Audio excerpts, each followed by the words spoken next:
Hello, I'm Audrey Tang. I'm really happy to be here to share with you some thoughts around how Taiwan countered the coronavirus using the power of digital social innovation.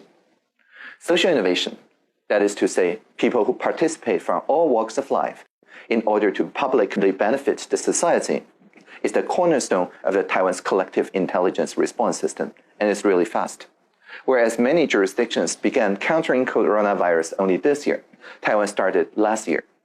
Last December, when Dr. Li Wenliang, the PRC whistleblower, posted that there are new SARS cases, he gets inquiries and eventually punishments from his local police institutions. But at the same time, the Taiwan equivalent of Reddit, the PTT board, has somebody with the name Nomo Repipe reposting Dr. Li Wenliang's whistleblowing. But instead of facing discipline, the head of the CDC immediately noticed this post and issued an order that says that all passengers flying from Wuhan to Taiwan need to start health inspections the very next day, the first day of 2020. And so this says two things. First, that the civil society trusts the government enough to talk about possible new SARS outbreaks in a public forum, and that the government trusts the citizens enough to take it seriously and treat it as if SARS has happened again, something we've always been preparing since 2003. And because of this open civil society, according to the Civicus Monitor, Taiwan is the most open society in the whole of Asia. We enjoy the same freedom of speech, the same freedom of assembly, of the press, and so on as other liberal democratic countries, but with the emphasis on keeping an open mind to new novel ideas from the society. And this is why our schools and businesses still remain open today. So for example, every day, our Central Epidemic Command Center holds a press conference, which is live streamed. We work with the journalist community. They answer all the questions from the journalists, and it's all live streamed. And because of this, whenever there's new ideas coming from the civil society, anyone can pick their phone and call 1922 and tell that idea to the CECC. For example, there was one day in April that a young boy that said they don't want to go to school because their schoolmates may laugh at him for wearing a pink medical mask. The very next day, everybody in the CECC press conference started wearing pink medical mask and making sure that everybody learns about gender mainstreaming, which is, again, a social innovation. So this kind of fast response builds trust between the government and the civil society. Another focus is fairness.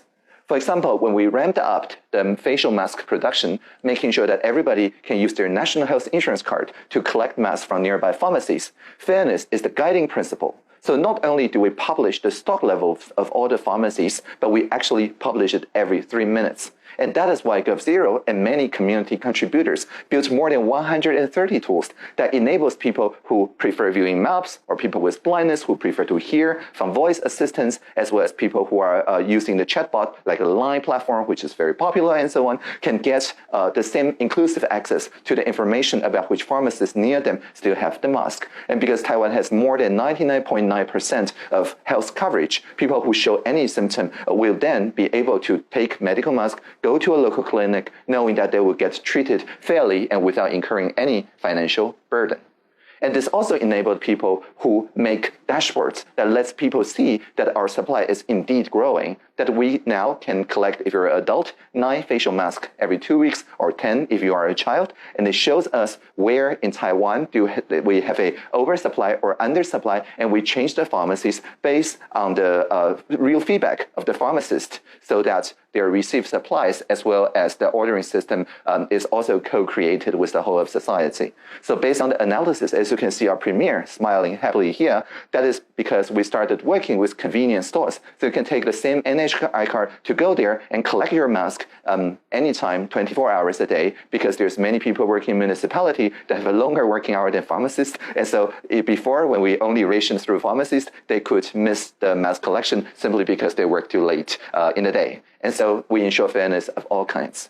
And finally, I would like to stress that because it's a stressful time, people feel anxious. There's a lot of panic buying, a lot of conspiracy theories. In Taiwan, our counter-disinformation strategy is based on the idea of humor over rumor. So when there is a panic buying of tissue papers, there was a rumor that says it's the same material as facial mask. And there was a panic buying. The same premier, smiling in the previous slide, now shows his bottom and says in a very large print that we only have 1 pair of buttock each. So meaning that we don't need to panic buy tissue papers. And then it shows a very clear table saying the facial masks are produced using Taiwanese materials, and the tissue paper are produced using South American materials. And this went absolutely viral. And because of that, the panic buying of tissue paper is died down within a day or two. And finally, we found out the person who spread the rumor at the first place was the tissue paper reseller. And this is not just a single shot point in the social media. Every single CECC daily press conference gets translated by the Ministry of Health and Welfare spokesdog, or 总裁, the dog CEO, that translates social distancing, hand sanitation rules, remembering to pay your pre-orders, and so on, all into very cute dog memes. And because these goes viral, we make sure that our humor, our factual humor, spreads faster than rumor. And this is how we make sure that Taiwanese people still feel calm and collected even during the pandemic. So I only have 5 minutes, so this is all I can contribute within 5 minutes, but please feel free to read more in taiwancanhelp.us. Thank you for listening.